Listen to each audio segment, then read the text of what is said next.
panelistas. Sí. Bueno, gracias y dejo paso a ellos. ¿Pero? Bien. Hola, buenas tardes a todos y todas. Es un placer estar acá, presencial. Yo soy Ángela Cabezas, soy de la Universidad Tecnológica, trabajo en Durazno. Y bueno, estoy acá representando a la Comisión de Políticas I+D de Investiga UI. Y tengo una breve presentación para presentar esta jornada. Que no la veo, la presentación en ningún lado. Algo atrás mío. Voy a ir para allá, si no me molesta.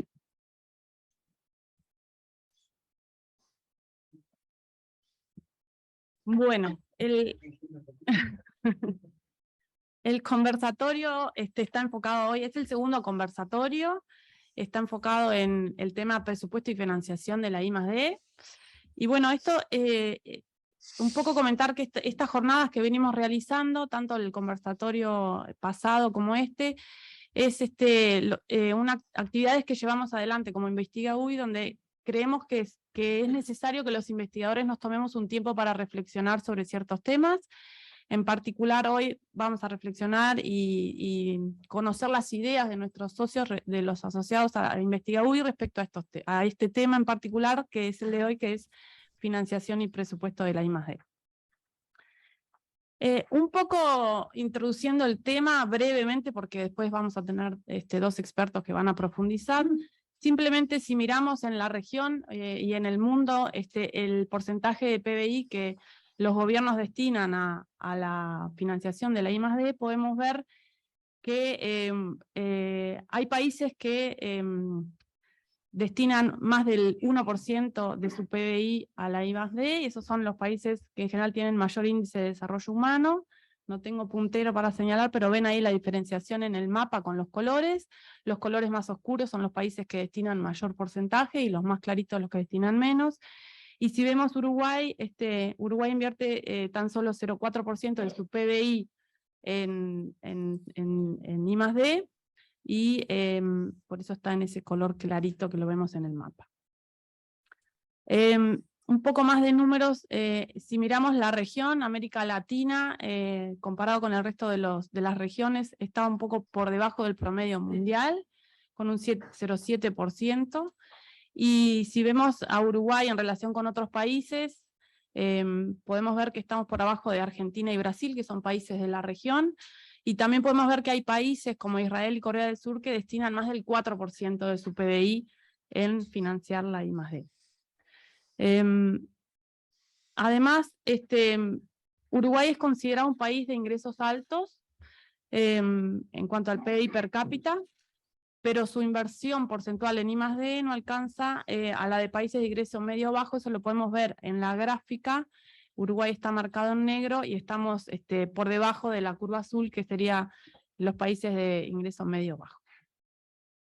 Y un poco si vemos de dónde provienen los fondos que se destinan a la I+D, podemos ver que hay diferentes fuentes. Puede ser que provengan de empresas privadas o del sector privado, del gobierno o de la educación superior, y distintos países se financian de distinta manera, o sea, el origen de los fondos viene de distintos lugares. Podemos ver que hay países en la gráfica donde la participación privada es mayor, y hay países donde el sector de gobierno es mayor. En particular, en el caso de Uruguay, la educación superior es la mayor fracción. No puedo señalar de nuevo, pero en la gráfica ven que está Uruguay, y tiene un alto porcentaje de los fondos vienen de la educación superior, y otro gran porcentaje de financiación por parte del gobierno. Y la parte del sector privado es un porcentaje menor. Bueno, y un poco para mencionar algunas acciones, porque esto no estamos solos en este tema, o sea, es un tema que a nivel mundial preocupa a diversos países. Acá pusimos dos casos. En el caso de España, ellos tienen una ley y la están reformando, y el objetivo es que se alcance el 1,25% del PBI en el año 2030 destinado a I+D, y que además lograron una financiación estable y creciente, porque tampoco es que se llegue y después, bueno, sino que sea estable y que además siga creciendo. Y en Argentina tiene una ley de 2021, donde también establecen un incremento progresivo y sostenido del presupuesto destinado a I+D, y lo que ellos ponen en la ley es que quieren alcanzar para 2032 el 1% del PBI destinado a financiar la I+D. Y bueno, todo esto es lo que nosotros queremos discutir hoy, y para discutir eso nos planteamos 3 preguntas, que en realidad incluyen varias preguntas en cada pregunta, pero bueno, fue bastante difícil resumir en 3 preguntas lo que queremos discutir, pero finalmente llegamos a estas 3, que las voy a leer. La primera pregunta es: ¿cómo visualiza se podría aumentar el gasto público nacional en I+D? ¿Qué fuentes de dinero para I+D, por ejemplo, público, privado o mixto, considera realistas a corto, mediano o largo plazo? ¿Y cómo implementaría ese incremento del gasto público? La segunda dice: ¿cuáles considera serían las acciones a llevarse a cabo para que permee la importancia de la investigación en Uruguay a los tomadores de decisiones y se logre al menos el 1% del PBI para la I+D? Y la 3 dice: ¿considera que debe haber áreas estratégicas, por ejemplo, comunicaciones, energía, biotecnología, agua, entre otras, en donde el Estado tiene que tener un rol de financiamiento más activo? En este contexto, ¿debería haber un rol de los entes autónomos y servicios descentralizados en el financiamiento de la I+D? Bueno, para discutir estos temas y estas preguntas, nos organizamos de la siguiente manera y proponemos la siguiente propuesta de trabajo. Primero vamos a escuchar a los 2 expertos, está la profesora Lucía Pitaluga y el doctor Miguel Sierra. Después nos vamos a dividir en grupos y vamos a hacer talleres de discusión, y al fin, que van a ser talleres, hay algunos virtuales y otros presenciales, y al final nos vamos a juntar todos para escuchar el resultado de esos talleres y una síntesis final. Así que bueno, ahora voy a presentar a los expertos que nos acompañan.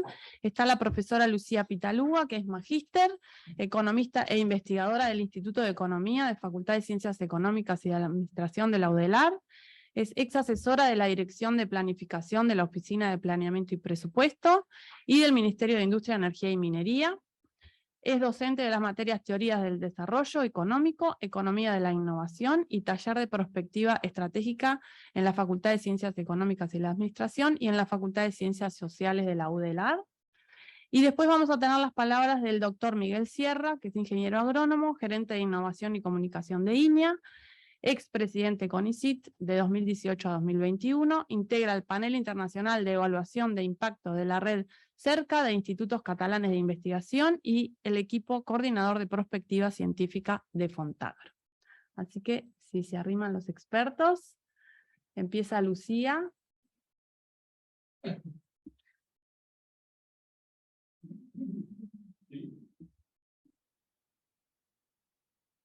No sé cómo hacer. Nos vamos cambiando.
Bueno, buenas tardes.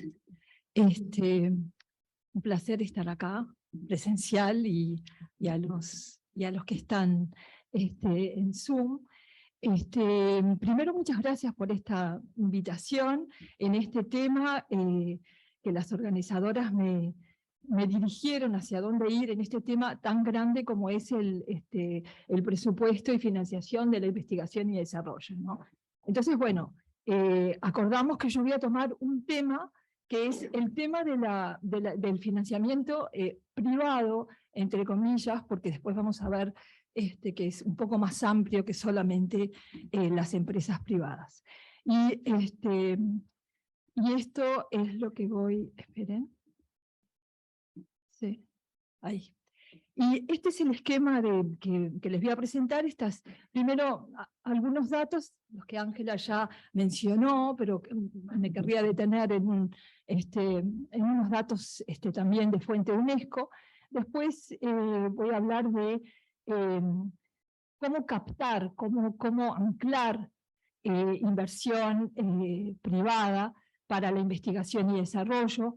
Ahí voy a hablar de un concepto de redes de innovación. Es un trabajo que hicimos un grupo de la UDELAR para el antiguo PENTI. El antiguo no sigue siendo vigente, el actual PENTI en 2018.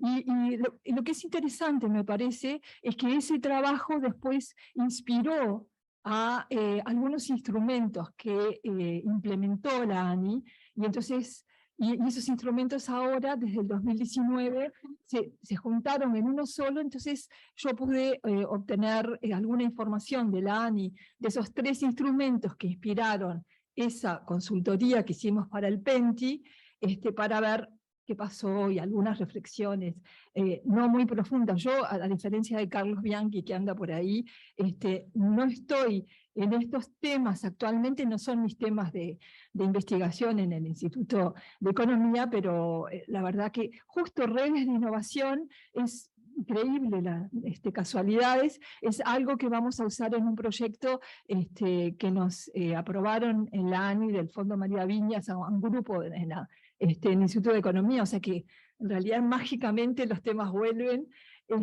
así que bueno, fue bastante interesante reflexionar sobre estos temas. Y bueno, como les decía, vamos a hablar de esta experiencia, de estos instrumentos, y bueno, y algunas reflexiones finales para alimentar la charla que viene, los talleres que vienen después. Esperen que nunca leo.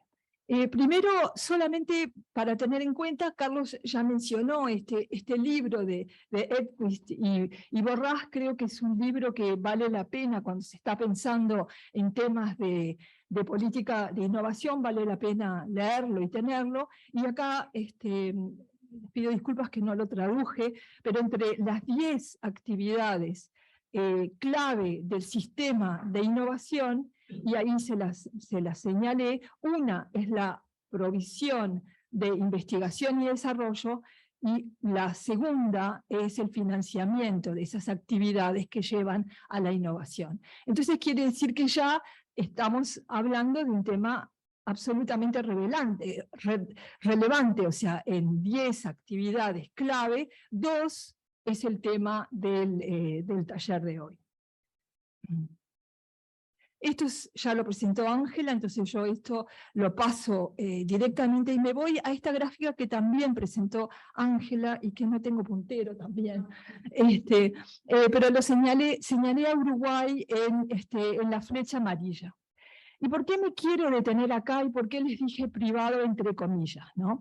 Porque miren donde señalé en la flecha amarilla es Uruguay, y quiero que vayamos recorriendo las fuentes de financiamiento de la investigación y desarrollo. Esto es el último informe de la UNESCO con datos del 2018, ¿no? Entonces, abajo son fuentes financiadas por empresas comerciales, que incluye no solamente las privadas, incluye las empresas públicas y las empresas privadas. Después viene el financiamiento del gobierno, ¿no? Y entonces ven en naranja, no sé si lo están viendo en naranja.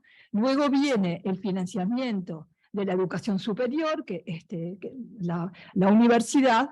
Después viene organizaciones sin fines de lucro, que en Uruguay no hay casi financiamiento, por lo menos no se ve en la gráfica. Hay algunos países que tienen un financiamiento importante, que provienen de estas fundaciones sin fines de lucro, y después, en verde, es financiamiento desde el exterior. Estos generalmente son proyectos de investigación y desarrollo, por ejemplo, los programas marco europeos, ¿no? Son fondos provenientes de proyectos de investigación que vienen desde el extranjero.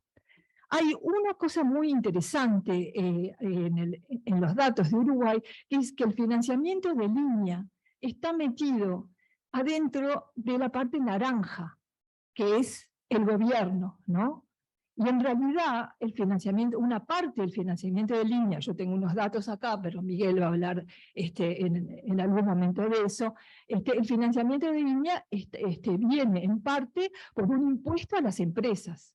Entonces, lo correcto sería que ese financiamiento que viene del sector privado estuviera en la parte violeta. No les digo para relativizar también, las estadísticas son las estadísticas, la comparabilidad, hay mil cosas, pero también tener en cuenta que esta parte tan poco importante del financiamiento de las empresas comerciales, también hay que relativizar en esto de que tenemos, yo creo que, un modelo bastante interesante a nivel regional en el financiamiento de la investigación agropecuaria. Bueno, ahora mirando todos los países, América Latina, uno ve obviamente que no sé cuánto podría aumentar esa partecita violeta si incluimos el financiamiento de línea, bastante, pero es una parte del financiamiento de línea, no es toda, es la mitad, aunque hay ventas de servicios también, pero bueno, igual Uruguay está bastante mal ubicado si se lo compara con Brasil, Colombia, Chile, ¿no? Cuba no lo podemos comparar porque ven que Cuba está bien posicionado, pero son empresas públicas, ¿no? Nosotros también tenemos empresas públicas acá, que también eso nos tiene que llamar la atención, por eso es que insisto en que no sea solo privado, la poca inversión de nuestras empresas públicas en investigación y desarrollo. A ver si es cierto. Ay, no tengo un problema. Acá puse Europa y agarré los 3 países que tomó como ejemplo Carlos en los datos. Vieron que siempre las fuentes de los datos obviamente no son exactas, pero yo estuve viendo y más o menos, más o menos coincide, y estamos viendo que efectivamente la parte del financiamiento privado es mucho más importante de lo que observamos en países como Uruguay o nuestra región. Y después tenemos todo junto, por eso que puse estas flechas para ver, todo junto acá, África, Asia, África y Asia, y entonces y también Australia y Nueva Zelanda, y marqué ahí Tailandia, Japón y Corea del Sur para que vieran, es la primera flecha hacia la izquierda para que vean la parte importantísima que tiene el financiamiento de las empresas comerciales. Puse en rojo Israel, porque me parecen muy interesantes estos datos, como desmitificar lo que es Israel, que en realidad la parte de financiamiento de Israel, como ven, no sé si llegan a ver la parte verde, O sea, todo el financiamiento que proviene del exterior. Según Edquist, en su libro, dice que eso proviene sobre todo de la comunidad judía en todos los países que invierten. Claro, invierten en investigación y desarrollo en Israel, pero hay un aporte de la comunidad a lo largo del mundo, sobre todo con Estados Unidos, y de proyectos europeos, los programas marco europeos. O sea que acá también hay que tener en cuenta, o sea, me pareció muy buenos estos datos porque nos están revelando cosas bastante interesantes para discutir esto, de dónde proviene el financiamiento de la investigación y desarrollo. Y después puse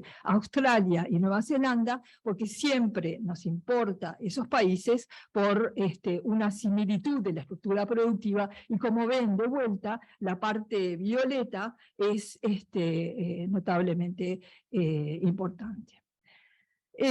Esto es una gráfica que me pareció muy interesante de este argentino, Stefani, en el que en esta conferencia le puse el acceso ahí abajo a la conferencia. Es una muy buena conferencia sobre cuál es el problema, de cómo se puede hacer, cerrar la brecha entre la investigación y las empresas privadas, cuál es el ciclo de vida del conocimiento hacia la innovación, y qué es lo que están haciendo muchos países en cuanto a cómo acercar la investigación a las empresas, y cómo acercar la investigación a las empresas también es un asunto de cómo se financia, ¿no? Y entonces él habla de estas instituciones intermedias, donde hay, por ejemplo, en Alemania, que es el Instituto Fraunhofer, que es bastante conocido, en el que traduce.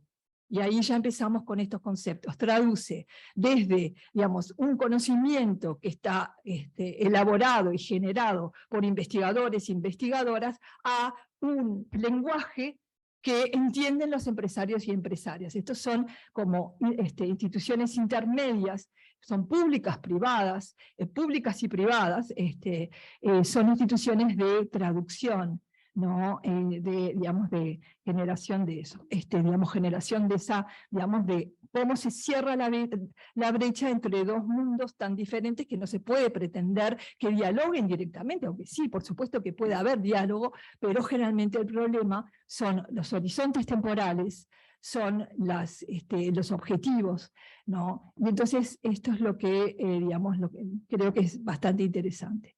Nosotros, en esta idea de las instituciones intermedias, generamos este documento, cuyo acceso les facilitaron en la invitación, y estudiamos las redes de innovación. Con esta visión, ¿cuáles son las instituciones en sentido de cuál sería como la gobernanza, cuáles son las organizaciones que pueden hacer que la investigación se acerque a la innovación? O sea, que esos dos actores. Y acá un poquitito esperen que voy a ver el tiempo, un poquitito de rápidamente ver que el conocimiento tecnológico que se genera en economía, lo que pensamos es que tiene tres características diferentes. Puede ser un bien público, cuando ese conocimiento generado nadie puede excluir su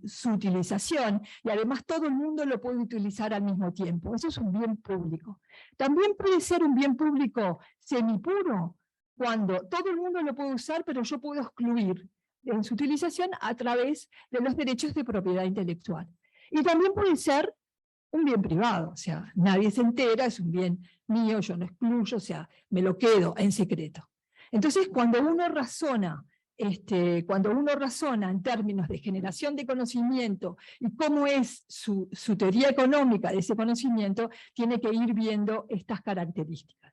Rápidamente, lo que nosotros decimos en ese informe, que el conocimiento tecnológico que puede llegar a interesar al sector privado, el conocimiento que llama la investigación fundamental, es un bien público.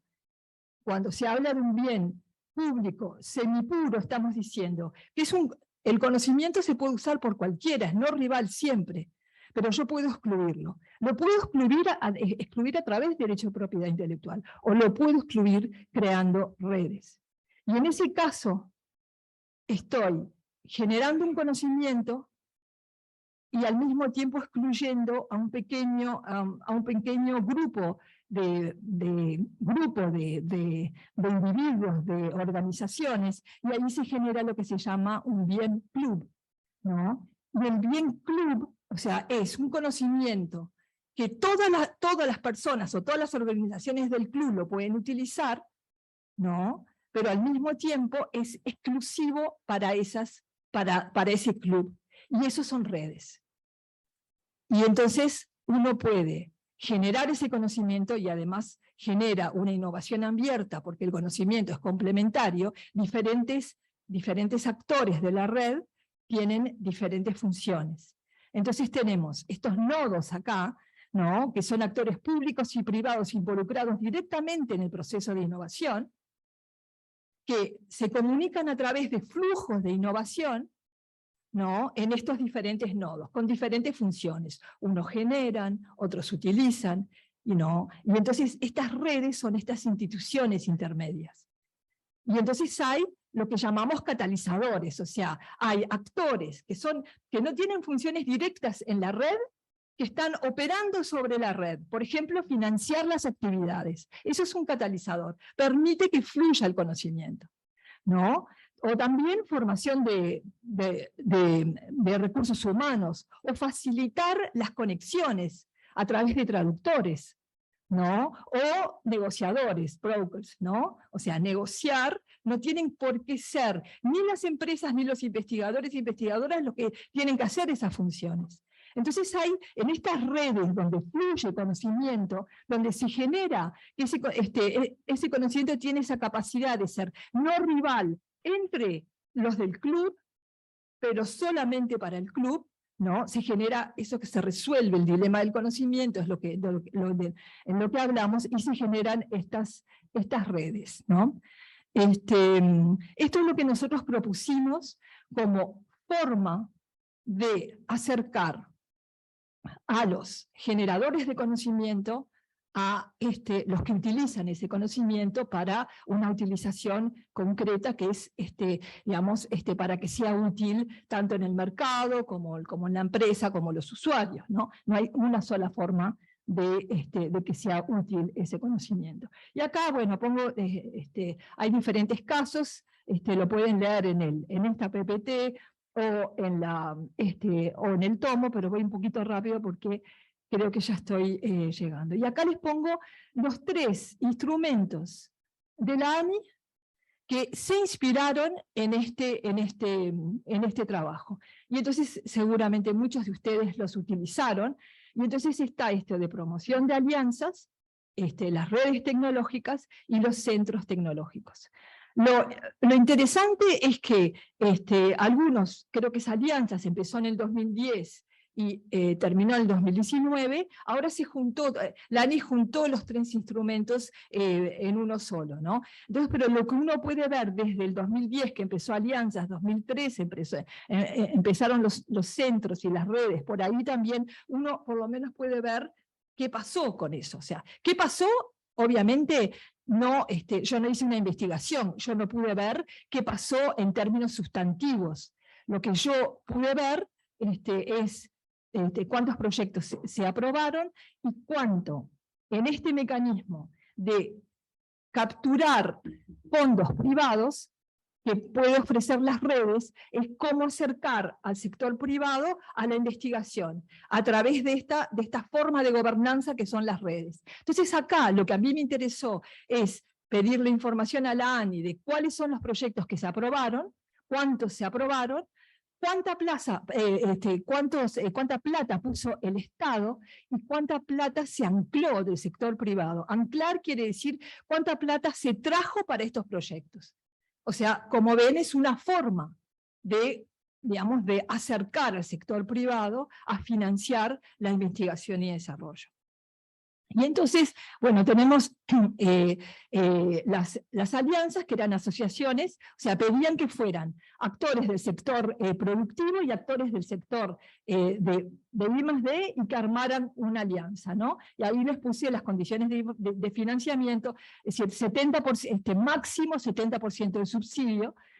Después las redes, el objetivo era fomentar la asociación y articulación entre diferentes segmentos del Sistema Nacional de Innovación y fortalecer las capacidades de investigación, desarrollo e innovación.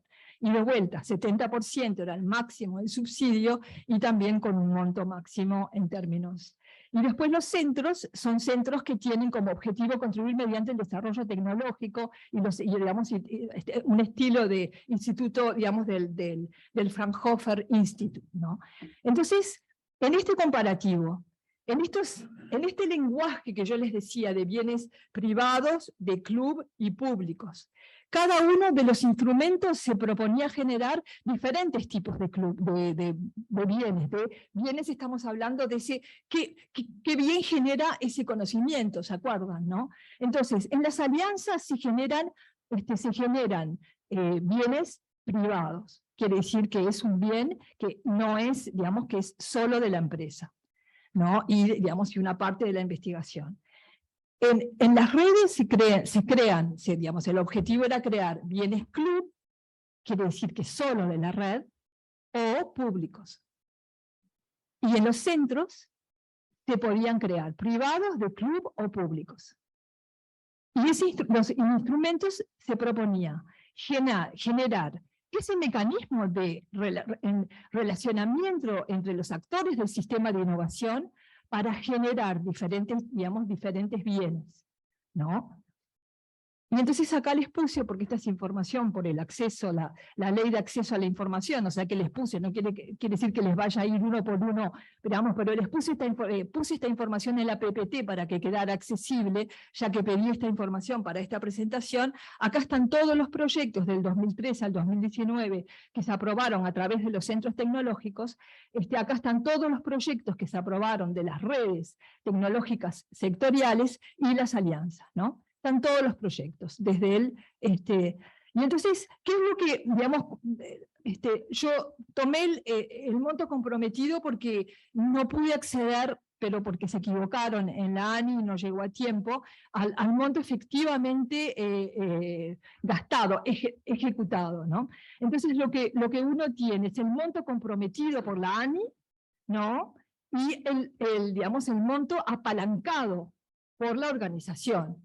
Y entonces uno ve que se apalancó, ¿no? Ahora entienden qué quiere decir apalancarse, se apalancó cerca del 50%, ¿no? O sea que el hecho de generar estas instituciones en red permitió generar proyectos que atrajo o digamos, intentó cerrar esta brecha entre la investigación y la innovación, ¿no? A los actores que llevan adelante las dos actividades, y esto permitió cofinanciar entre esos diferentes actores. O sea que en un principio, después acá hay que hacer una investigación si realmente qué proyectos hicieron, digamos, cuáles son los resultados sustantivos. Yo no hice, obviamente, ese trabajo, que en realidad podría ser sumamente interesante para hacer una evaluación. Pero esto es algo bastante interesante, de cómo el Estado puede generar instrumentos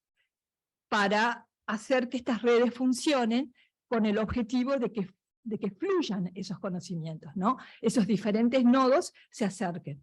Ahí yo no les hice, pero también puede pasar que se alejen, ¿no?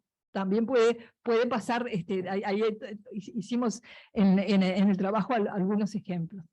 Entonces, esto les pongo como un caso que hay que seguir trabajando, o sea, hay que realmente hacer, pero es interesante. Después, ¿cuáles otros instrumentos hay para apalancar fondos de las empresas comerciales en investigación y desarrollo? Bueno, yo les contaba sobre Línea, y Miguel va a hablar acá, y ahí les señalé en Línea, y como ven, dentro de la región, la forma de financiamiento de la investigación agropecuaria en Línea tiene un modelo absolutamente propio, es ese rojo que es impuesto sobre productos. ¿no? Generalmente los INIAS de la región se financian a través del gobierno. Uruguay consiguió esa forma organizativa bastante interesante que apalanca. Hay una parte del gobierno, o sea, se recauda del impuesto y el gobierno pone la otra parte, esa visión de apalancar, ¿no? O sea, no es que acá se está pretendiendo que el sector privado financie, sino apalancar. O sea, una cosa conjunta, público-privada. Después está este proyecto que los que están en el Instituto Pasteur, deben conocer. Yo solamente vi la presentación de Battiani en el Día del Futuro, y la verdad que es otra forma que, para apalancar fondos, digamos, para la inversión en investigación y desarrollo. Acá les pongo un trabajo muy lindo que hizo la ANI, que hace una evaluación de los instrumentos, de apoyo a la innovación, y dentro de los instrumentos de apoyo a la innovación está este famoso, dentro del instrumento herramientas para la innovación, está esta posibilidad de contratación de investigadores adentro de la empresa. O sea que también ya tenemos datos uruguayos sobre cómo funcionan estas ideas, ¿no? Bien, todo, salvo el del Instituto Pasteur, que está en proceso de diseño, creo, lo otro ya tenemos formas de ver. Después está esto de los incentivos fiscales a la I+D, ¿no? Que es una ley. Yo no sé cómo funciona porque no pedí los datos. Puse acá entre puntos de interrogación porque esto lo saqué del último informe de Uruguay 21 sobre los incentivos fiscales a la I+D. Hay una posibilidad de hacer esto, y además se aumenta el crédito fiscal si esos gastos están hechos en conjunto con centros tecnológicos y universidades. Entonces ahí también hay que ver si esto si está funcionando, si es atractivo para las empresas, y acá es otra forma de apalancar. Y ahora termino con esto. Creo que lo que está empezando a pensar Chile con el nuevo gobierno, José Miguel Benavente en la Corfo, que es esa organización maravillosa que tienen los chilenos, y están pensando en esto de un banco de desarrollo, que con esta misma idea, ¿no? Pero con esta idea también de grandes misiones nacionales. O sea, la Corfo, este Banco de Desarrollo, están pensando todavía, ¿no? Tira grandes misiones nacionales, busca los actores posibles y arma una red, o digamos, yo la llamo red porque es un conjunto articulado de actores para atender estas grandes misiones. Esto es bastante interesante. Brasil ya tiene el BNDES, el Banco de Desarrollo, y también no tiene esta visión de anclaje, que sí parecería que lo van a tener los chilenos, esta visión de yo pongo esto y a ver a quién le interesa para cofinanciar, ¿no? Y bueno, estas son las ideas que les quería mostrar. Creo que, bueno, me dijiste 5 minutos, pero creo que me pasé. Quería entonces terminar con esto. Primero, de que sin duda tenemos que seguir pensando, porque esta idea del anclaje del sector empresarial en la investigación y desarrollo no es nueva, ¿no? Tenemos suficiente experiencia en Uruguay para ver lo que está funcionando y lo que no está funcionando. O sea que no, obviamente hay experiencias en el mundo que tenemos que ver, pero también incide mucho desde mi punto de vista la parte cultural, de cómo se relacionan esos diferentes actores. Por eso que me parece muy, muy, muy bueno que ya seamos maduros, suficientemente maduros para ver cómo hemos pensado estos instrumentos que desde mi punto de vista estuvieron bastante bien pensados, cómo se respondieron a estos llamados de instrumentos, que fue bastante buena la respuesta, y cómo funcionaron, que eso es lo que no sé. O sea, cómo no cómo funcionaron en estos números que yo les di, que es solamente el anclaje, cómo funcionaron sustantivamente, qué generaron, ¿no? ¿Cuáles fueron los proyectos? ¿Siguen funcionando? O sea, hay un montón de preguntas que yo me hago. Pero bueno, obviamente que en los talleres vamos a seguir discutiendo esto. Muchas gracias.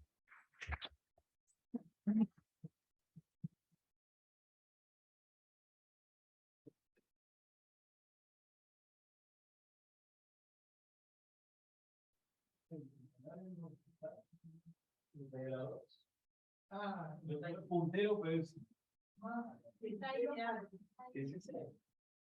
Sí,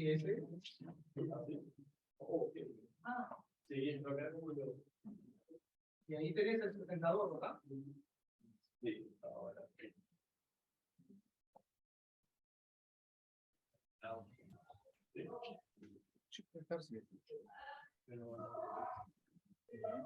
Y lo paso por.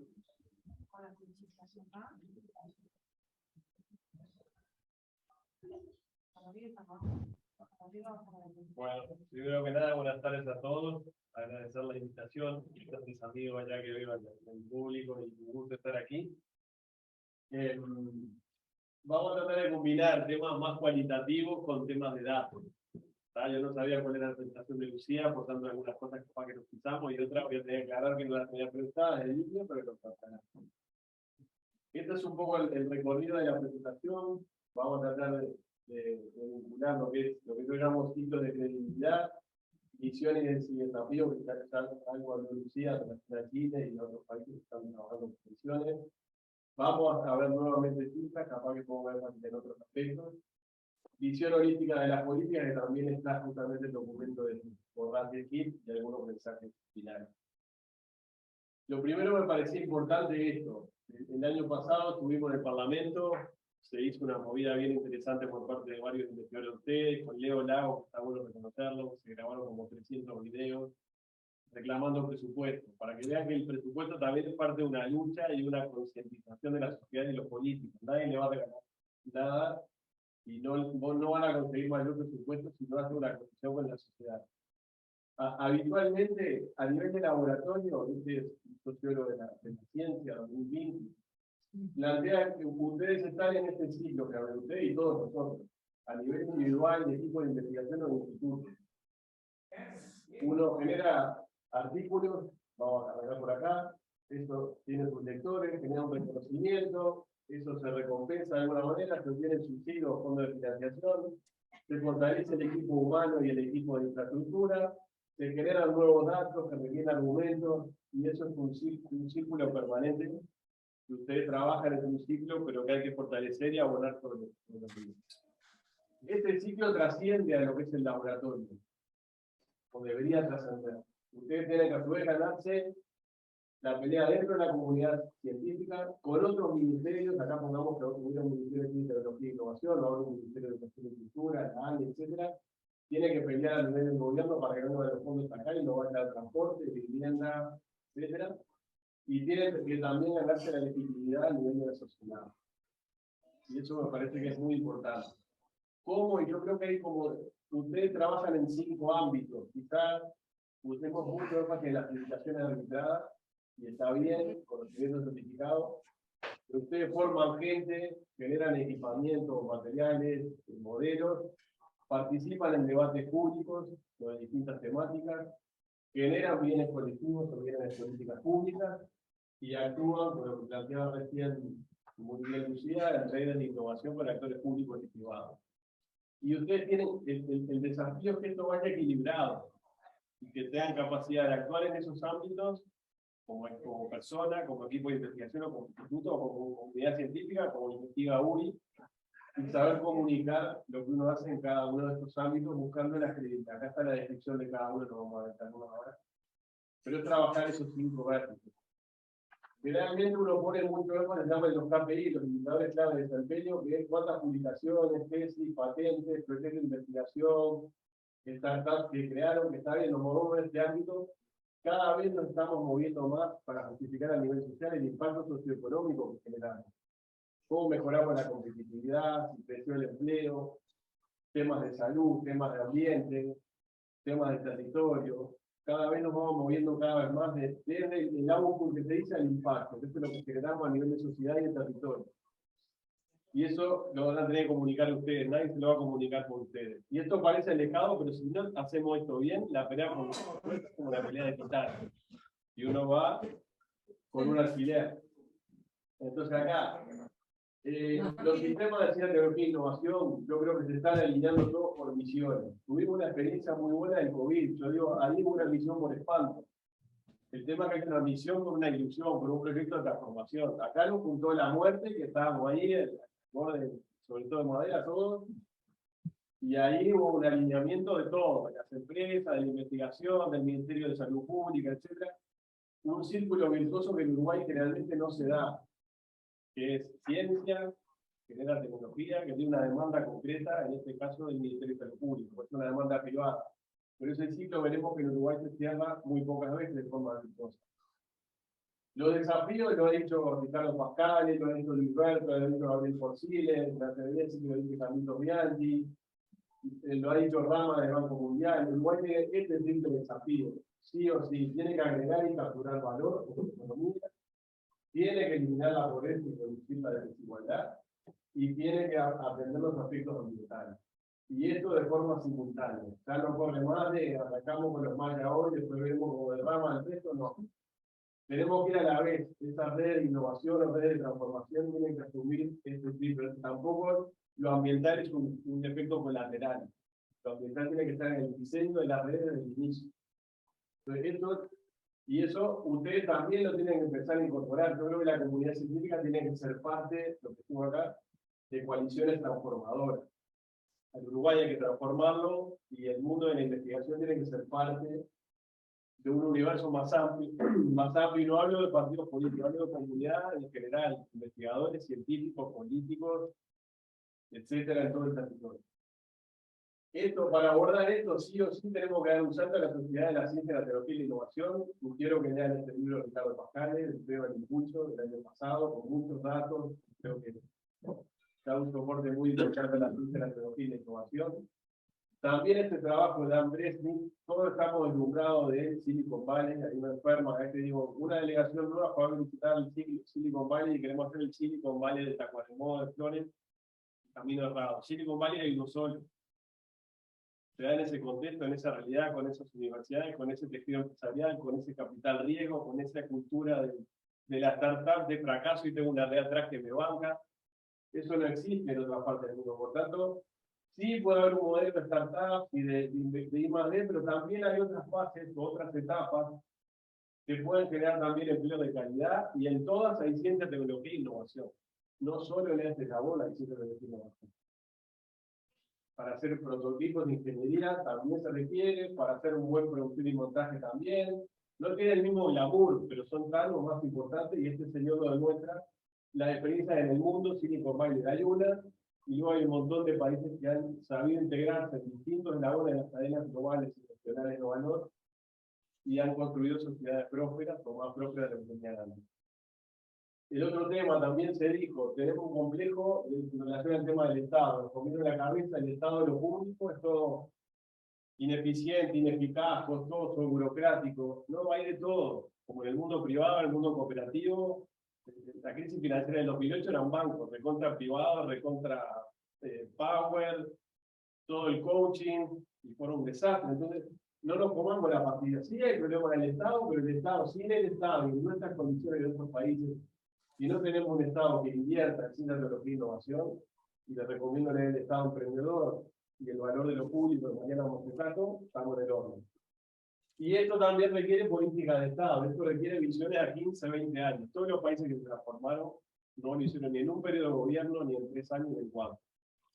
Tenemos que hablar de coaliciones transformadoras, política de Estado, 15, 20 años mínimo, y no estamos en el orden. Acá se dijo muchas cosas. Lo primero que quiero rescatar es, tenemos muy pocos investigadores cada 1000 habitantes de población económica activamente activa, 1,57, el que está cerca de nosotros es Chile, pero después tenemos Argentina, 2,9. Los datos de la izquierda son de hombre, los de acá son de 2019. para ver, vamos a poner un poco en Uruguay. 1,51, a veces nos quieren decir Nueva Zelanda, Holanda, 10,2 investigadores, 10,3 cada mil, que es exacto que andamos. El tema de quién financia, el 59% en nuestro caso, educación superior. ¿Quién ejecuta? También, lo tenemos acá, gobierno de educación superior. ¿Dónde trabaja la gente? ¿Dónde se insertan los investigadores? El 80% lo tenemos en la academia. Acá le llamamos sistema público académico, tenemos en Uruguay. Y lo queremos comparar con lo que se con Corea. 76% financiado por las empresas, 80% ejecutado por las empresas. 82% de los investigadores trabajan en las empresas. O sea, tenemos que también saber comparar. Tenemos pocos investigadores, la inversión sobre todo en lo público y una inserción de la gente sobre todo en lo académico. Y eso te define un perfil de sistema de innovación que es el que tenemos hoy en Uruguay. Se dijo la visión holística y tomé también lo de TIC. Este señor, tuvimos la oportunidad de tener un contacto con ICI, de una charla gratis. Después quisimos hacer un trabajo y por hora de trabajo cobrado el presupuesto teníamos principal año. No me reía que estaba Carlos, muchas gracias por la charla, pero imposible seguir así. Pero bueno, nos dio una charla de cómo fuera su equipo y generosamente compartió gratis su libro de, también lo pueden descargar, Horizon Policy, con Susana Borrás. Y también, como decía Lucía, por esto es importante, no solo hay que focalizarse acá.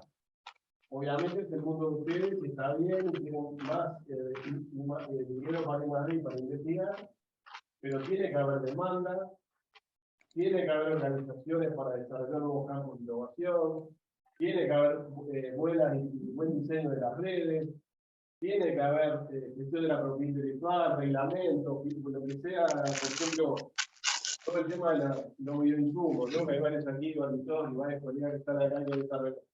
Hay un montón de creaciones que terminan acá en los ministerios porque no tenemos gente que sabe registrar, que no tiene la capacidad de registrar. Tenemos un bloqueo burocrático de la innovación. Entonces, vos decís, yo invito acá, pero después es una máquina de registración, porque si esto que genero acá, acá no en los reglamentos no me lo habilitan, estoy generando una máquina de frustración de gente, dinero que se pierde, etcétera. Por tanto, esto hay que llevarlo integralmente. Lo mismo los servicios de apoyo, bueno, financiamiento, no nos vamos a detener.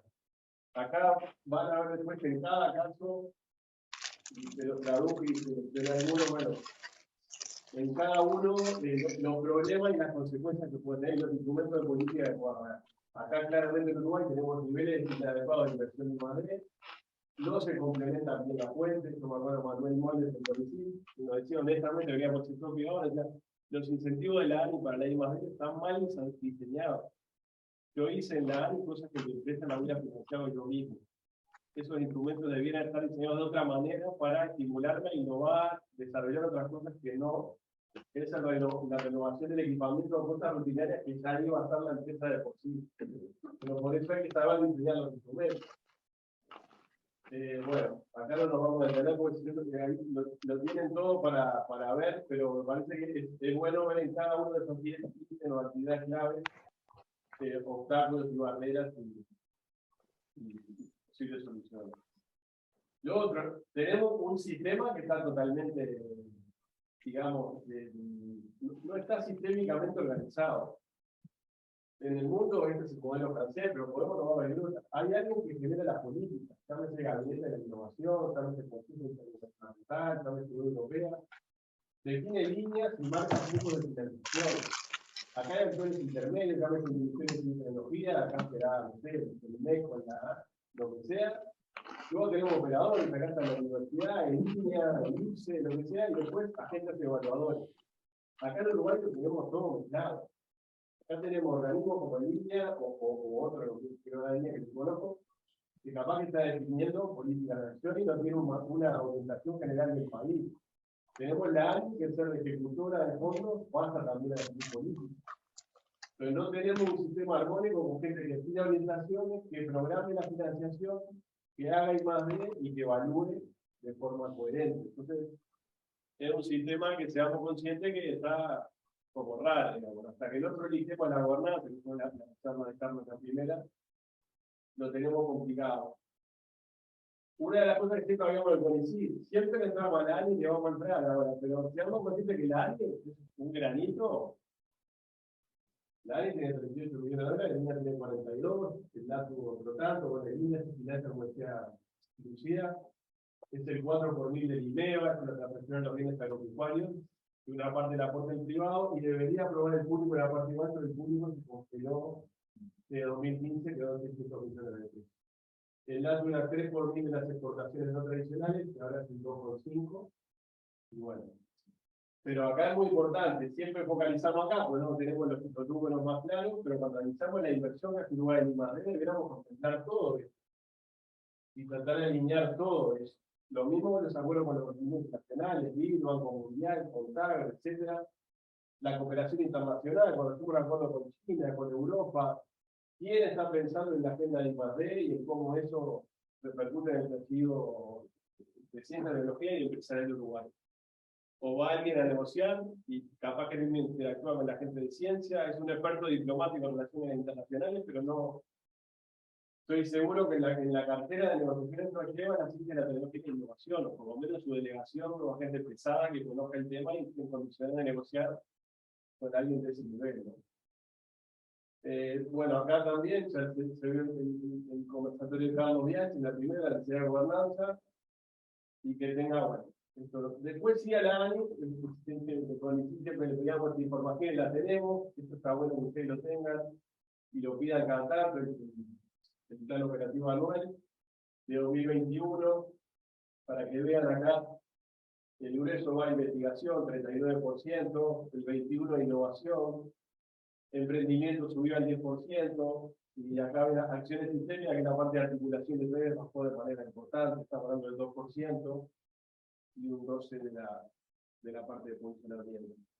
Después, como grandes números, a nivel de ejecución de la investigación, el grueso está en el sistema de investigadores, pero muy poco dinero para proyectos de investigación.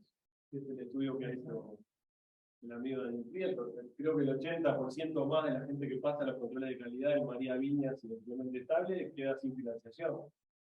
Pero estamos acreditando un montón de gente y frustrándola a la vez. Porque estamos, te reconozco, son grado 1, grado 2, grado 3, un fenómeno, pero no te doy dinero para que investigue.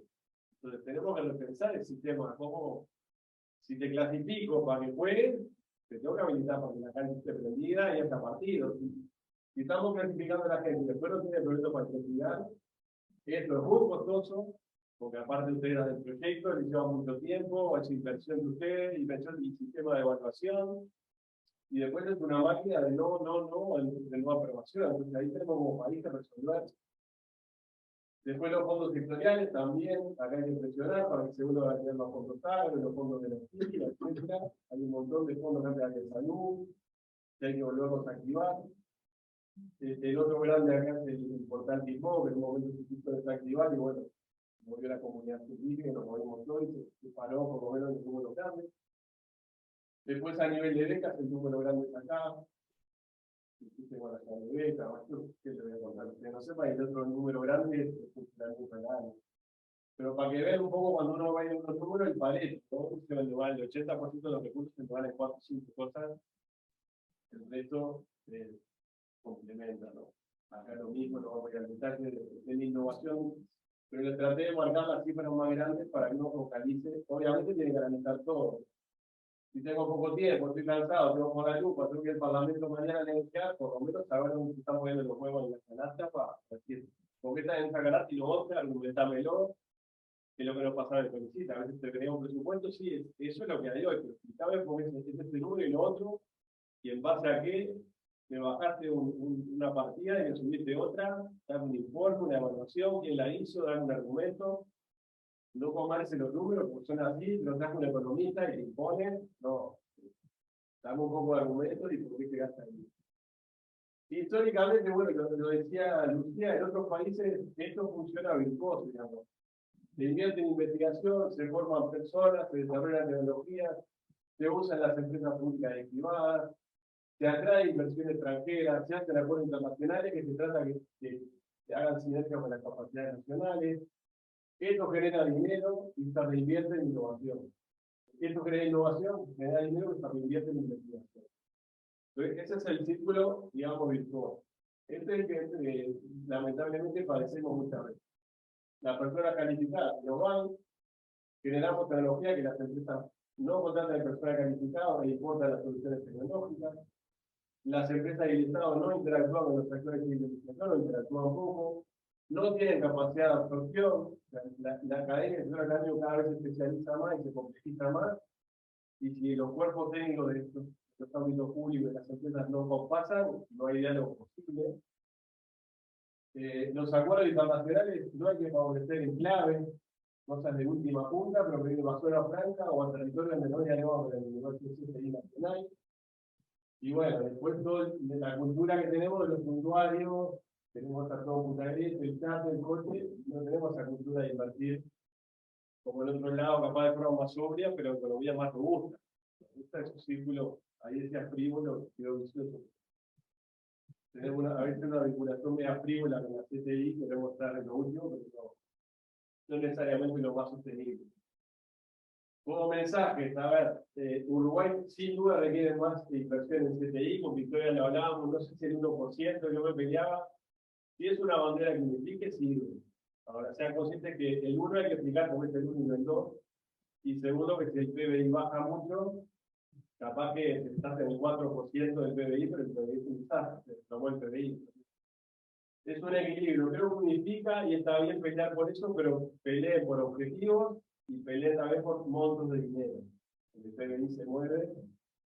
¿Y por qué el 1 y no el 2? Después de que en el Parlamento hay que explicar y tenés que asociarte a algún desafío, a algún objetivo. Porque si no, ¿cómo le define a la sociedad por el 1 y el 1 y medio? Por eso tiene que estar alineado a misiones y a desafíos estratégicos del país. Me parece que se tiene que sentir parte de coaliciones de transformación, no solo un ente aislado, no cambiemos los marcha oro como pata blanca, las elites son elites en todos lados. Entonces, seamos parte de movimientos de transformación. La transformación del Uruguay precisa investigadores, pero precisan tecnólogos, precisan gente administrativa, precisan trabajadores de la salud, precisan un montón de cosas. Yo no soy partidario de esa cultura del elitismo asociado a la investigación. La investigación es muy importante, es fundamental, pero somos un sujeto más en la transformación de la sociedad y así nos deberíamos ver. Es importante quedar los hilos de credibilidad y legitimidad. Creo que hay que actuar en estos 5 ámbitos, saberlo comunicar, lo que hacemos, cómo lo hacemos, qué impacto generamos. Eso es muy importante, cultivarlo todo el tiempo, no esperar la rendición de cuentas para salir como loco a explicar lo que hace en mi instituto. Esto es y creo que hay espacio, hay gente que está afín a generar esa cultura, pero la tienen que buscar ustedes. El Estado y lo público tienen un rol clave a jugar y lo tenemos que defender, exigir que mejore, pero no comernos la pastilla de que todo lo que viene del Estado y lo público es nefasto, porque sin el apalancamiento de lo público y del Estado estamos en el horno. Está demostrado, no hay ningún país. ¡Qué miedo! Mi computador. Corea, Japón, China, Nueva Zelanda, siquiera. El Estado, un Estado exigente, eficiente, sí, pero Estado.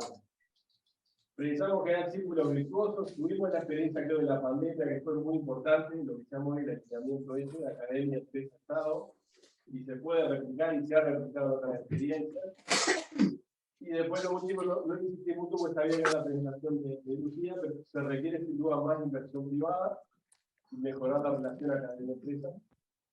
Y ahí tenemos como 2 grandes modelos, uno el modelo norteamericano de generación de startups, nace y muere muy rápidamente, la cultura del fracaso ahí no está mal vista, es parte del emprendimiento.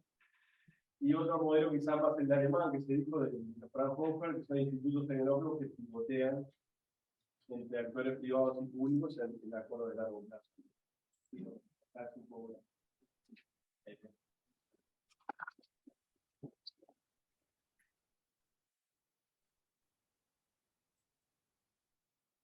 Bueno, muchas gracias a los dos, la verdad que estuvo súper interesante.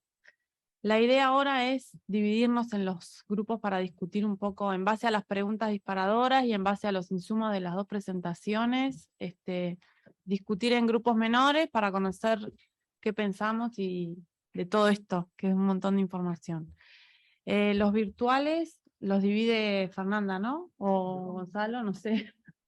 Se dividen, van a tener cada grupo un moderador, una dupla de moderadores para ayudarlos un poco y guiar la discusión y bueno, ir anotando lo que surja de cada taller. Y presenciales vamos a hacer 2 grupos que van a ir, uno va a quedar acá y otro se va a mover para abajo.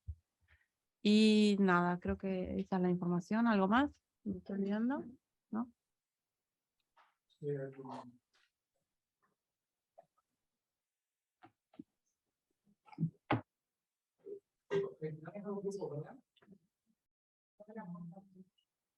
Y después de los talleres, dentro de 1 hora nos juntamos a hacer la puesta a punto. Sí, sí.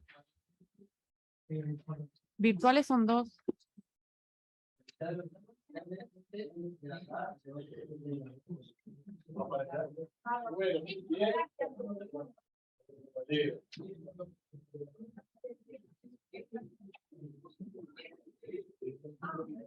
bien. Sí, yo le dije que lo que la mitad se quedó.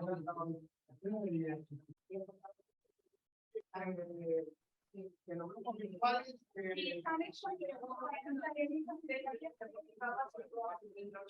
¿empiezo? Bueno. Ah.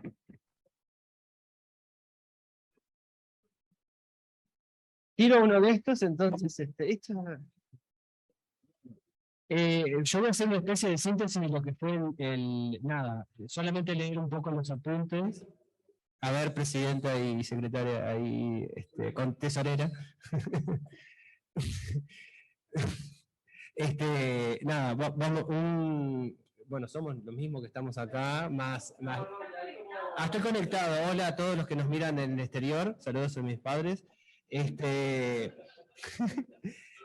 A todos los que me conocen. Nada, voy a hacer una especie de síntesis de lo que se hizo en el taller presencial, en base a las preguntas disparadoras. Básicamente, o sea, se intercambió sobre la pregunta 1 y 3, la 2 quedó un poco relegada. Pero bueno, entre las herramientas propuestas que se intercambiaron, saltó muchas veces genera un tipo de impuesto teniendo en cuenta la experiencia que tiene el LATU y el INEA. Eso es como que se vislumbró ahí. Después, en la generación de departamentos de I+D en las empresas públicas, y ahí se hizo el caso de éxito, como, aparte de los departamentos, la generación de convenios que han existido entre UDELAR, por ejemplo, y ANCAP, y otros casos de éxito en ese sentido. Después, como dentro de las herramientas también se propone aumentar porcentualmente, no pedir de llegar a un 1%, que también es cuestionable. ¿Y qué quiere decir ese 1%? También es algo cuestionable, sino que el llegar a un 1%, por ejemplo, de manera escalonada y porcentual, se vislumbra también en eso la falta de traductores, hiladores y conectadores entre los distintos tipos de actores. Y después, y por último, se cuestionó dónde invertir, más allá de qué herramientas. Y se intercambió de que estaba bueno los lugares, aquellas áreas, fondos, o también se habló de misiones ahora, hay un nuevo concepto ahí, misiones prioritarias, como pueden ser los fondos sectoriales o fondos hechos por ley, los cuales algunos que no se conocen, parece que se escurre a rentas generales y no se conoce dónde va, pero bueno. Pero sobre todo, y algo que es imperioso en todo esto, que siempre es fundamental y prioritario, es que el Estado invierta como factor y como actor de apalancamiento, invierta en todas las áreas y de manera fundamental, para que luego a partir de eso se pueda construir otro tipo de herramientas y otro tipo de financiación. Bueno, eso es más o menos, no sé si los compañeros quieren aportar, bienvenidos.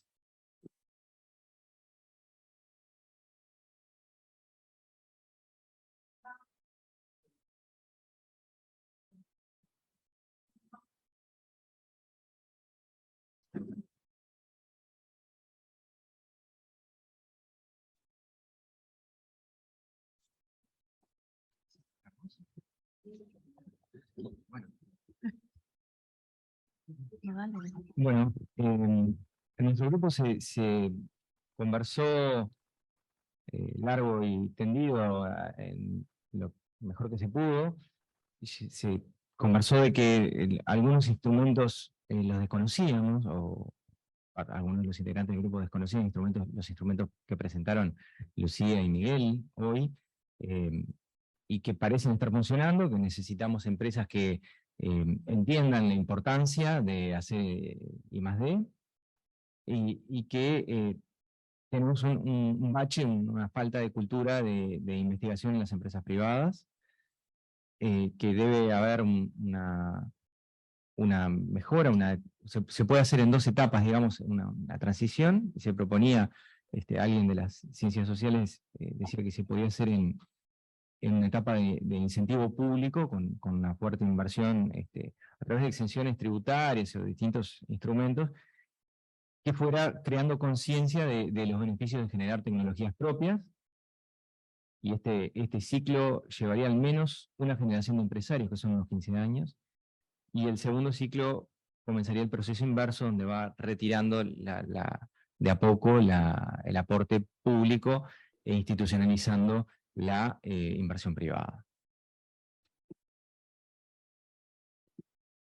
Bueno, yo no sé si voy a leer ahí o voy a hablar nomás. Es difícil trasladar lo que ocurre durante una hora en un resumen, pero no, se habló mucho de que se necesita fortalecer la inversión pública hoy, incluso se habló de que se está retrayendo, o sea que ya se está perdiendo cierta inversión pública, a pesar de que no lo dicen,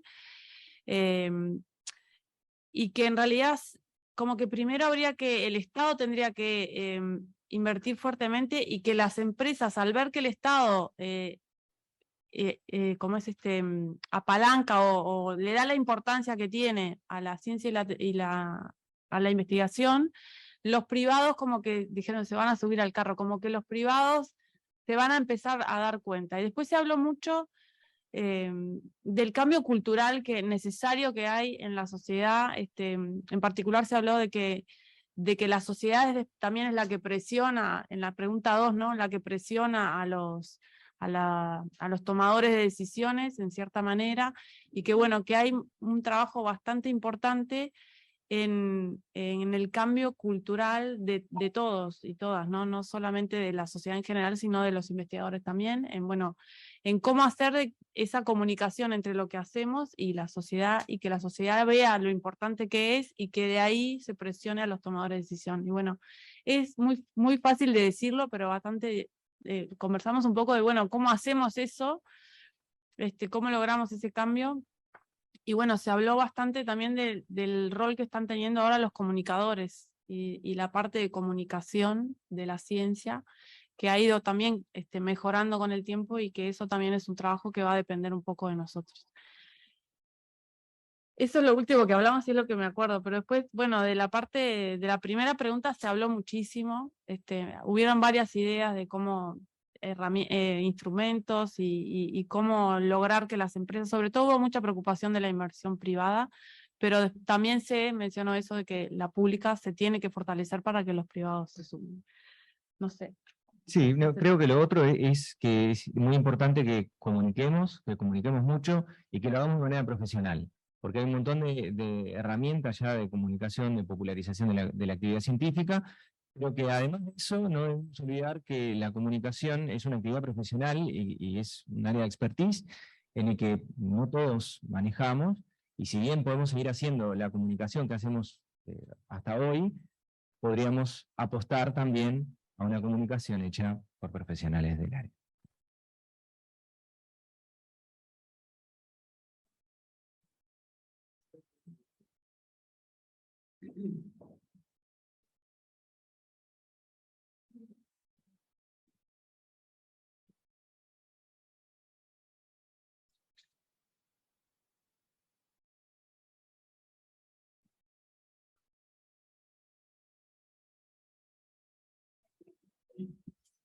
Bueno, la verdad que me parece que hay un tránsito muy común en todos los grupos, porque voy a decir varias cosas repetidas, por lo tanto voy a hablar menos que ustedes. También en el grupo nuestro, los insumos desde Lucía y Miguel fueron súper importantes, y recorrimos lugares muy parecidos a los que ya se hablaron, en que se habló de esa cuestión de grabar, digamos, de que hubiera aportes de ciertos impuestos, de la posibilidad de grabar nuevas importaciones, de que algunas de estas facilidades las pudieran reclamar las propias empresas si es que ellos hacen investigación y desarrollo, y un poco también de estar conscientes de que hoy el propio Estado limita algunas de estas propuestas, ya hoy el MEF. Entonces, que se necesita como una conversación muy fuerte entre las políticas públicas y este tipo de incentivos. Surgió una idea de que la ANI actualmente podría ser, como ya tiene un vínculo con cuestiones de innovación y con la producción, que podría ser un lugar que recibiera fondos de estos, y que entonces fuera más fácil visualizar lo que las empresas ganan cuando aportan, porque ya tienen como esos canales hechos, y que eso les permite entonces dedicar otros fondos a la investigación fundamental. Y después esto lleva también a pensar, a llamar la atención a la ausencia de los cuadros I+D que tienen las empresas públicas y privadas, y que eso empuja hacia la segunda pregunta, que es la importancia de la comunicación, que es un poco lo que están diciendo todos. Es decir, no solamente al poder político, sino como a los medios masivos, a la importancia tal vez de pensar, como decía Miguel, en grandes objetivos que son fáciles de trasladar, pero también fáciles después de hablar de los avances en algunos aspectos. Sin duda la importancia de los profesionales de la comunicación, de los departamentos de comunicación de las instituciones, e incluso de la reconversión de algunos espacios como las bibliotecas, que hoy algunas se dedican parte a editar revistas nacionales o a hacer cuestiones que tienen que ver más con la comunicación. Y hay también una llamada de atención, digamos, una cuestión de estar conscientes, y es que estas redes que mezclan la academia y las empresas y el Estado son súper bienvenidas, y son también difíciles de sostener. Entonces, como estar conscientes de quiénes son los actores que tienen que estar en eso, para que no sea como grandes propuestas que después al poco tiempo se diluyen por agotamiento. Eso.